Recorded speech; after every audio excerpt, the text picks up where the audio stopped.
২৪ জন পলাতক শেখ হাসিনা ও সাবেক স্বরাষ্ট্রমন্ত্রী আসাদুজ্জামান খান কামালকে ট্রাইব্যুনালে আত্মসমর্পণের নির্দেশ দিয়ে বিজ্ঞপ্তি প্রকাশ করা হয়েছে।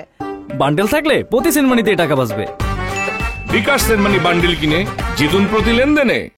আজ বাংলা ও ইংরেজি দুটি জাতীয় দৈনিকে এই বিজ্ঞপ্তি প্রকাশ করা হয়। এতে বলা হয়, নির্ধারিত তারিখে আন্তর্জাতিক অপরাধ ট্রাইব্যুনালে উপস্থিত না হলে তাদের অনুপস্থিতিতেই বিচার কাজ শুরু হবে। বিজ্ঞপ্তিতে আরও জানানো হয়, চিফ প্রসিকিউটর কর্তৃক দাখিল করা আনুষ্ঠানিক অভিযোগে সেখানে শেখ হাসিনা ও আসাদুজ্জামানের বিরুদ্ধে ৬টি ধারায় মানবতা বিরোধী অপরাধ আমলে নিয়েছে ট্রাইব্যুনাল।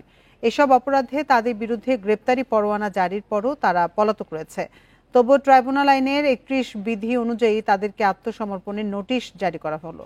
এ বিষয়ে মঙ্গলবার ট্রাইব্যুনাল আদেশ দেওয়ার পর চিফ প্রসিকিউটর জানান, ২৪ জন পলাতক ২ আসামি আত্মসমর্পণ না করলে তাদের পক্ষে রাষ্ট্র কর্তৃক আইনজীবী নিয়োগ করে তাদের বিচার করা হবে।